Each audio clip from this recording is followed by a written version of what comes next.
Ya. Selamat sore, berjumpa kembali di acara Salak Bali. Sapa lewat angkasa episode ke-25. Betul tidak? Betul ya, 25 ya. Luar biasa sekali nih perjalanan acara ini di tahun 2021. Sudah perak ya, Mas? Sudah mendapatkan medali perak ya. Ya, untuk materi di sore kali ini, Sobat Satker, kita akan menyampaikan satu yaitu terkait evaluasi penyaluran bank penyalur gaji, di mana di sini juga ada informasi baru untuk Sobat Satker, dan yang kedua adalah mengenai pengumuman perpanjangan sertifikasi BNT. Ini yang termasuk sedang banyak ditanyakan nih di tren di pertanyaan di HCS ini banyak bertanya mengenai hangat-hangatnya. Iya. Perpanjangan sertifikasi. Ternyata walaupun suratnya sudah diterbitkan masih ada yang belum jelas ya, sehingga kita memutuskan untuk mengangkat tema tersebut di acara Salak Bali kali ini. Ya, materi sore ini hanya dua itu saja ya, karena ini saat ini juga kita sedang fokus di penyusunan gaji induk Januari 2022, sehingga untuk materi-materi berat berikutnya kita masih sisakan di minggu berikutnya ya Bu ya. Iya, betul. Ini suaranya sudah jelas ya, Bapak Ibu? Pesertanya juga masih sedikit, mungkin kita bisa menunggu dulu. Iya. Apakah sudah live ke YouTube-nya sudah, Pak? Sudah. Oh iya, nanti di-upload manual ya berarti ya. Oke. Oh iya. Baik. Jadi itu aja langsung Mas Johan, Bank Penyalur Gaji. langsung saja ya, kita ke Jadi kenapa kok kita harus menyampaikan gaji. Ya? Di sini ada nota dinas dari kantor pusat kami, yaitu mengenai evaluasi penggunaan bank penyalur gaji di satuan kerja lingkup nasional, malah di lingkup nasional, yaitu di mana ketentuan pada PMK penyaluran gaji itu menyebutkan bahwa bank penyaluran gaji pada sebuah SPM itu maksimal 3 dan minimalnya 1 ya, untuk bisa menggunakan komposisi bank umum konvensional ataupun bank umum syariah. Nah, penggabungannya pada satu SPM, kita belum berbicara dulu, penggabungannya untuk penyaluran gaji tersebut, apabila satu bank itu bisa milih ya, antara bank umum konvensional atau dengan bank umum syariah. Namun apabila digabung, itu wajib harus memiliki bank umum syariah. Artinya kalau dibayarkan ke dua bank penyalur gaji, maka satu adalah bank umum konvensional dan satu lagi adalah bank umum syariah. Maksimal 3 bank penyalur. Artinya bisa 2 bank umum konvensional, 1 bank umum syariah, bisa juga 1 bank umum konvensional dan 1 bank umum syariah. Artinya ini antara bank umum konvensional dan bank umum syariah itu harus ada minimal 1 apabila digabung seperti itu. Nah, di sini konsep yang selama ini mungkin ditangkap oleh Satker itu salah, yaitu konsep bank penyalur gaji ini merupakan bank penerima yang ada di lampiran SPM, Bu. Jadi ini yang mungkin perlu kita luruskan ya, bahwa bank penyalur gaji itu artinya pay group yang ada pada sistem SPAN. Jadi kerjasama bank yang menyalurkan gaji dengan pemerintah, bukan bank penerima yang ada di satuan kerja. Jadi maksudnya apa? Maksudnya yaitu dalam satu SPM gaji itu masing-masing penerima itu bebas untuk memiliki rekening di mana bank apapun. Jadi tidak dibatasin. Contoh yang ada sekarang kan itu biasanya satu kantor itu satu bank ya, karena dengan persepsi lama itu satu bank saja gitu kan, takut ada penolakan, tapi tidak ternyata. Jadi ini pembagiannya itu ada di tingkat KPPN. Jadi misalnya di satu SPM itu, misalnya satu SPM gaji ada 40 penerima. 40 penerima itu ada 2 bank yang berbeda. Nah, itu boleh. Ya. Ataupun ada 3 bank yang berbeda, itu pun boleh, tidak ada masalah. Ataupun ada 4 bank yang berbeda, itu boleh. Tapi nanti pada saat penyalurannya dari satu SPM tersebut, nah itu maksimal adalah 3 bank penyalur gaji. Kalau saya contohkan ekstrimnya, lebih detailnya itu seperti ini. Ada 40 pegawai dalam satu SPM, masing-masing di lampiran tersebut ada 5 bank mandiri, penerima bank mandiri, ada 5 penerima bank BRI, ada 10 penerima bank BNI. Ini sudah 3 bank ya. Terus ada lagi 10 bank BPD Bali, ini sudah ada 4 bank. Lalu ini total baru 30 ya, 30. 10 lagi adalah bank syariah mandiri. Nah, ini kan bank penerimanya ada banyak. Ada 1, 2, 3, 4, 5. Ada 1, 2, 3, 4, 5. Itu tidak ada masalah. Pada saat pengajuan SPM, kami di KPPN akan memecah maksimal menjadi 3 bank penyalur. Jadi yang memungkinkan dari 5 bank tersebut maksimal ada 3, yaitu kalau kita melihat komposisinya kan lebih banyak bank umum konvensional ya, maka yang kita bagi adalah 2 bank umum konvensional dan 1 bank umum syariah. Jadi contohnya 1 bank umum konvensional, kita pilih yang penerima paling banyak, tadi BNI. Maka bank penyalur gaji yang 1 adalah BNI, lalu yang kedua adalah bank umum konvensional 1 lagi yaitu Bank BPD Bali, karena tadi pegawainya 10. Dan yang ketiga adalah bank umum syariah, yaitu tadi adalah BSM Mandiri. Jadi dalam satu SPM tersebut yang terdiri dari 40 pegawai dan terdiri dari 5 jenis bank penerima, itu nanti oleh KPPN akan dilakukan dipecah-pecah menjadi 3 bank penyalur. Jadi ada 3 bank yang menyalurkan gaji ke pegawai. Nah, konsekuensinya apa? Apabila bank penerima itu berbeda dengan bank penyalur, contohnya kan tadi ada 1 bank yaitu bank BNI, dia akan menyalurkan ke pegawai yang memiliki rekening di Bank Mandiri dan yang di BRI ya. Itu kan berbeda bank. Nanti konsekuensinya akan ada delay, yaitu karena menggunakan sistem RTGS ya. Kalau bank yang sama kan dia akan menggunakan sistem SKN, sistem clearing nasional. Tapi kalau berbeda menggunakan RTGS, maka akan ada delay. Kalau bank yang sama biasanya pada hari tersebut sudah dibayarkan, namun kalau bank yang berbeda, karena ada sistem RTGS tersebut, bisa siang harinya, bisa esok harinya. Konsekuensinya hanya itu. Tapi dari sisi Satker, SPM tersebut bisa jadi 1 yang awalnya selama ini diajukan masing-masing SPM 1 jenis bank ya, 5 SPM bisa menjadi 1 SPM.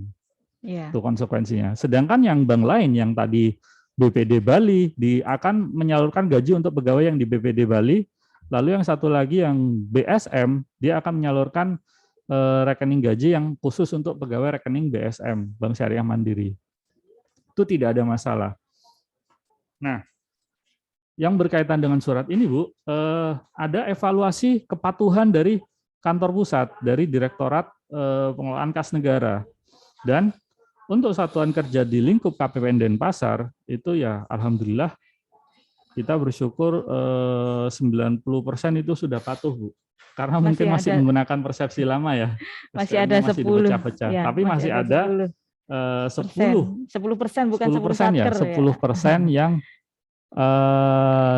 tidak sesuai dengan ketentuan, yaitu mereka masih menggunakan 1 SPM dengan 2 bank umum konvensional. Jadi intinya kalau lebih dari 2 bank penyalur, salah satunya harus syariah. Gitu. Betul. Ya. Jadi salah satunya harus syariah.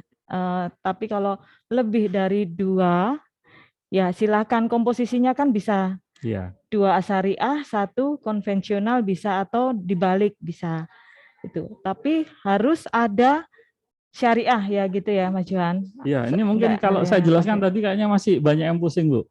Jadi sederhananya itu kalau mau menggabungkan banyak bank ke dalam 1 SPM, itu wajib ada yang syariah. Ada bank umum dan ada bank syariah. Nggak boleh banyak bank tapi hanya bank umum konvensional saja, itu nanti masih akan masuk ke monitoring evaluasi. tidak patuh. Masih akan masuk ke monitoring tidak patuh. Jadi kalau menggabungkan bank dalam satu SPM, banyak bank itu, banyak jenis bank, itu wajib ada syariahnya. Kalau semuanya syariah, ya nggak apa-apa. Ini jenis bank loh ya. Kalau bank umum konvensional, nggak masalah. Tapi kalau bank umum syariah, kalau ada bank umum konvensional dan bank umum syariah, itu boleh. Ya, ada chatting nggak ya terkait perbankan bank penyalur gaji ini, Bapak Ibu ada yang mau ditanyakan terlebih dahulu? Apa perlu disebutkan nih saat kalian? Nggak usah ya? Nggak usah lah. Nah, nanti kita suratin secara pribadi ya. ya. Nanti kita surat pribadi langsung ke Bapak Ibu yang masih menggunakan bank penyalur yang tidak sesuai dengan tadi yang dipersyaratkan. Kalau tidak ada pertanyaan, kita lanjut ke materi kedua ya, Mas Johan, terkait perpanjangan masa berlaku sertifikat BNT. Nah, ini Bapak Ibu yang turut ikut serta di Zoom ini, para bendahara tidak ya? Kalau misalnya bukan bendaharanya, mungkin nanti bisa disampaikan kepada bendahara satkernya, terutama bagi bendahara yang mendapatkan sertifikat BNT-nya di tahun 2016. Ya, jadi sesuai dengan peraturan ya di masa berlaku untuk sertifikat BNT ini kan 5 tahun sejak 2016. Jadi tahun 2021 ini para bendahara yang sudah mendapatkan sertifikat BNT wajib untuk memperpanjang masa berlaku sertifikatnya. Ya, ini sudah kami sudah bersurat ke Satker. Slide berikutnya, Mas Dedi. Mungkin Bapak Ibu ada yang belum mengetahuinya di S2310 ya, 2310 di situ sudah ada kami lampirkan para bendahara yang wajib ikut mengikuti perpanjangan masa berlaku sertifikat BNT. Nah, ini yang kami lampirkan banyak sekali, nanti Bapak Ibu bisa lihat di situ. Nah, kapan perpanjangan masa berlaku ini untuk pendaftarannya terakhir adalah tanggal 13 Desember, jadi hari Senin. Ya Bapak Ibu, hari Senin. Ini sudah hari Kamis, masih ada hari Jumat dan Senin. Nah, di uploadnya di link yang sudah kami sampaikan, mungkin bisa diketik nanti Mas Dedi ya linknya. Ada juga di lampiran surat kami di S2310 tersebut.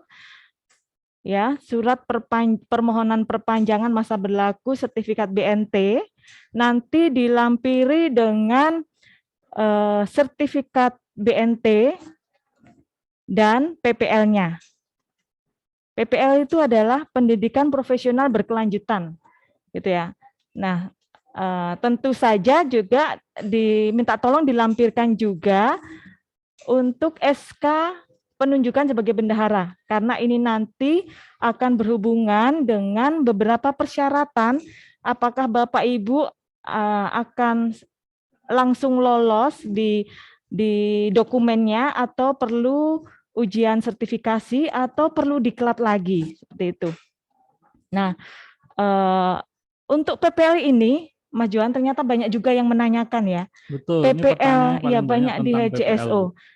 Ini di kami juga heran, PPL-nya ini sertifikatnya kok nggak diambil, apa karena tidak merasa memerlukan gitu. Ternyata diperlukan ya Bapak Ibu ketika akan melakukan perpanjangan masa berlaku sertifikat. Jadi harus melampirkan sertifikat PPL-nya ini, pendidikan profesional berkelanjutan. Nah, syaratnya Bapak Ibu ini masing-masing berbeda-beda ya. Yang belum ikut PPL atau yang baru sekali gitu ya Mas Johan dalam 5 tahun, atau yang sudah 2 kali, minimal 2 kali ya. Kalau misalnya slide berikutnya Mas Dedi, misalnya bendahara tersebut, berikutnya lagi.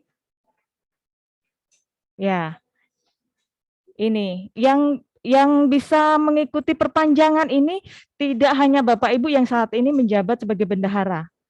Ya, tapi Bapak Ibu yang saat ini meskipun tidak menjabat bendahara, tapi sudah mempunyai sertifikat BNT, bisa mengikuti perpanjangan masa berlaku. Ya, asalkan ada di daftar yang kami lampirkan di dalam surat tadi. Ya, ini ada. Ya, misalnya bendahara ya. Bendahara sudah mengikuti PPL minimal 2 kali dalam 5 tahun. Kalau minimal 2 kali dalam 5 tahun berarti setiap 2 tahun mengikuti sekali PPL ya. Ya, minimal 2 kali dalam setahun bisa mengikuti perpanjangan tanpa ujian sertifikasi. Jadi nanti lolos ya. Tapi tetap mengajukan permohonan perpanjangan. Surat permohonannya dari Kasatker dilampiri tadi, PPL, sertifikat BNT, dan SK-nya. Nah, kemudian untuk bendahara yang tidak ikut PPL atau hanya sekali ikut PPL dalam 5 tahun tersebut, ini Bapak Ibu wajib ikut ujian sertifikasi. Ya, ujian sertifikasi aja tanpa diklat bendahara. Ya. Tapi untuk yang saat ini mempunyai sertifikat BNT, tapi bukan bendahara, ada 2 perlakuan. Kalau mempunyai PPL 2 kali dalam 5 tahun, ini ikut ujian sertifikasi tanpa diklat. Ya, tapi kalau yang bukan bendahara dan sama sekali atau baru sekali ikut PPL, ini harus ikut diklat dan dilanjutkan dengan ujian sertifikasi. Nah, gitu Bapak Ibu ya. Bapak Ibu bisa nanti ini ya, masih ada sampai besok ya Mas Johan ya. Kalau Bapak Ibu mau mengambil PPL-nya, silakan di KPPN. Bagi yang sudah pernah ya, sudah merasa sudah pernah ikut PPL, ini sertifikat saya kok belum ada nih. Banyak juga yang sudah mengambil dan lebih banyak yang belum ngambil, Bu. Lebih banyak yang belum ngambil karena tidak tahu ya.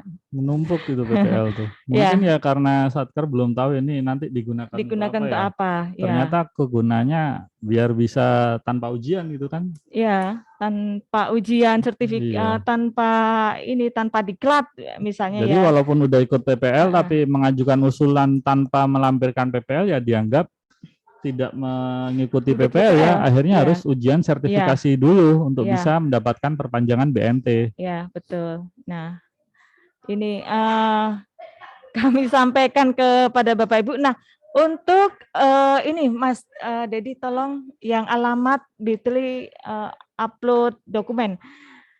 Ini batasnya tanggal 13 Desember ya Bapak Ibu. Ini bisa Bapak Ibu tadi sudah diketik sama Mas Dedi. Nah, alamatnya di chat room tersebut. Ada juga di lampiran surat kami di S2310 sudah kami sampaikan di grup KPA dan juga di Telegram dan akan kami upload juga di web KPPN. Siapa tahu nanti sore sudah terupload ya, Mas Johan. Nah, itu tadi Bapak Ibu terkait perpanjangan masa berlaku, mohon untuk benar-benar dilaksanakan. Ini sayang sekali terutama bagi para bendahara yang sudah memiliki BNT ya. Nah, untuk PPL-nya ini Bapak Ibu mungkin bertanya-tanya bagaimana cara mengikuti PPL gitu ya. Nah, sebetulnya ada link untuk PPL ya, PPL Bendahara 2021 ya kemarin itu. Nah, ini sebenarnya sudah banyak sebetulnya Mas Johan, kalau yang ikut PPL-nya sebenarnya sudah banyak, cuma belum banyak yang ngambil sertifikatnya gitu. Nah, bagi yang belum tahu, ternyata harus ikut PPL ya gitu ya. Ya, memang itu persyaratannya untuk memperbarui ilmunya gitu ya, karena di PPL itu nanti ikut ini ya Mas Johan, ikut KLC. Jadi ada 11 tema yang memang benar-benar tusi bendahara di situ Bapak Ibu kalau misalnya pengen mengetahui mengenai MPN ya, penerimaan yang modul penerimaan generasi 3, misalnya MPN G3 itu ada terkait UP ada. gitu ya. Jadi Bapak Ibu sebagai bendahara bisa terus-menerus update informasi, update knowledge-nya di PPL tersebut. Gitu ya, Bapak Ibu. Itu saja mungkin Mas Johan terkait perpanjangan masa berlaku bendahara. Makanya ini kami jadikan materi di minggu ini karena memang batasnya batas sudah akhir ya, batas sudah tanggal akhir 13. Lalu ini Desember. mungkin lebih darurat untuk yang sertifikatnya tahun 2016 ya Bu ya, karena masa manfaat sertifikatnya hanya 5 tahun ya. Kalau yang 2017 berarti masih ada waktu 1 tahun untuk mengikuti PPL minimal 2 kali. Kalau mau lulus, kalau mau perpanjangan tanpa ujian lagi ya. Tadi seperti yang disampaikan kan, kalau PPL-nya hanya sekali dalam 5 tahun, masih tetap harus ujian sertifikasi ya. Iya. Tapi kalau PPL 2 kali minimal itu sudah langsung bisa mengajukan usulan perpanjangan. Ini juga di kolom chat ada yang bertanya Bu, beberapa Satkar bertanya. Jadi sudah mengirimkan usulan namun belum mencatat nomor sertifikatnya. Apa bisa ngirim lagi? Oh bisa ya Bu ya. Jadi setelah diperbaiki silakan mengirim ulang. Karena kalau tanpa mencantumkan sertifikat PPL-nya, ya nanti harus ujian lagi jadinya, harus ujian lagi. Karena nanti dari pihak penyelenggara nanti akan dilihat berkasnya, verifikasi berkas oleh DSP ya, Direktorat Sistem Perbendaraan, nanti dicek, diverifikasi dokumennya, nanti akan dipisahkan Bapak Ibu, mana yang Bapak Ibu langsung lulus tanpa ujian sertifikasi, mana yang harus sertifikasi dan mana yang harus diklat lagi, seperti itu. Ya, ada lagi yang mau menanyakan ini, tapi saya nggak kelihatan, nggak bisa baca ini Mas Johan. Itu syarat pengambilan sertifikat PPL ke KPPN bagaimana Bu? Datang saja ke KPPN. Membawa identitas ya. Identitas ya. Jika berbeda orang mohon disertai surat kuasa ya, agar tidak diambil oleh orang lain yang tidak berhak. Sudah ya, selesai ya? Iya, untuk PPL memang tidak diterbitkan oleh Semantik ya. Jadi yang menerbitkan sertifikat PPL adalah DSP, Direktorat Sistem Perbendaraan, dan dikirimkan ke KPPN. Jadi jangan ditunggu di Semantik, tidak akan ada. Ya. Begitu juga untuk sertifikat PNT, SNT gitu ya, Bapak Ibu ada di KPPN. Bagi Bapak Ibu yang belum mengambil, ya mohon disampaikan ya Bapak Ibu ke PPK atau PPSPM-nya yang sudah di aplikasi Mas Paten kan kelihatan di situ Mas Johan, misalnya sudah keluar nih nomor PNT-nya berapa, SNT-nya berapa gitu. Bisa ini sampai triwulan 3 kemarin bisa diambil di KPPN Denpasar. Nanti kita akan sampaikan di grup Telegram ya mungkin ya Bu ya, mengenai PPL yang sudah ada di KPPN Denpasar. Mungkin biar Satkar bisa mengecek apakah sudah bisa diambil atau belum. Iya, sertifikat PPL maksudnya ya? Iya, kan tidak mungkin juga kalau hari ini PPL besok sudah ada sertifikatnya di kita kan Bu. Jadi betul. Yang sudah bisa diambil itu akan kita sampaikan nanti. Iya. Ya. Ada lagi tuh Mas Johan pertanyaan? Udah habis. Ya. Bagaimana? Apakah ada pertanyaan lagi mengenai gaji atau mengenai sertifikasi ini? Minggu depan sepertinya kita terkait kontrak ya Mas Johan. Ya, pekerjaan Bapak yang Ibu, tidak selesai di akhir tahun ya Bu ya? Ya, Bapak Ibu yang satkernya kontraknya kira-kira masih tahun ini kayaknya nggak selesai nih. Nah, misalnya seperti itu, perlakuannya seperti apa. Nah, minggu depan kami akan membahas terkait kontrak tersebut. Ya. Baik ya, sedikit mengulas mengenai materi sore kali ini.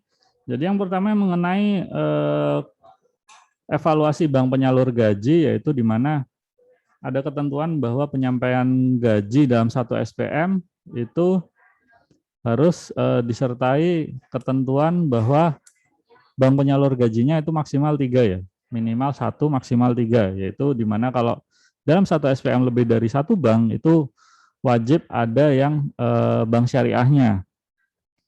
Tuh, kalau bank konvensional umum semua, ya nanti akan dipilih satu bank umum konvensional untuk menyalurkan gaji. Namun kalau lebih dari kalau lebih dari satu bank penyalur itu wajib harus ada bank syariahnya. Itu sederhananya seperti itu. Lalu yang kedua mengenai perpanjangan sertifikasi bendahara. Ini khususnya untuk yang sertifikatnya berusia 5 tahun ya, yang mendapatkan sertifikat di tahun 2016. Kalau tidak melakukan perpanjangan, maka di tahun 2022 sudah tidak berlaku dan tidak boleh diangkat menjadi bendahara. Ya betul ya Bu ya, karena untuk menjadi bendahara harus memiliki sertifikat BNT yang aktif. Nah, itu adalah urgensinya. Jadi untuk mekanisme perpanjangannya seperti yang tadi disampaikan Ibu Epsilon, Satker mengajukan usulan ditandatangani oleh KPA, Kepala Satker ya Bu ya, bukan KPA, Kepala Satker, dan dilampiri oleh sertifikat BNT dan sertifikat PPL-nya. Sertifikat PPL-nya dapat diambil di KPPN Denpasar bagi yang sudah melaksanakan PPL. Sama itu Mas Johan, SK penunjukan bendahara. Iya. Sertifikat PPL ini pentingnya di mana ya? Pentingnya dia menentukan apakah untuk mendapatkan perpanjangan BNT, bendahara tersebut harus ujian sertifikasi ulang atau bahkan diklat bendahara ulang. Seperti itu. Jadi kalau PPL-nya menghasilnya 2 kali atau memuaskan, maka dia bisa langsung mendapatkan perpanjangan BNT. Tapi kalau baru sekali atau tidak sama sekali, maka dia harus bisa ujian sertifikasi lagi atau bahkan harus mengikuti diklat bendahara, ujian sertifikasi, baru bisa mendapatkan BNT. Demikian ya. Ya. Cukup kayaknya. Baik, untuk sore materi kali ini cukup, kita episode ke-25 ini. Terima kasih atas perhatiannya. Selamat sore, salam sehat selalu.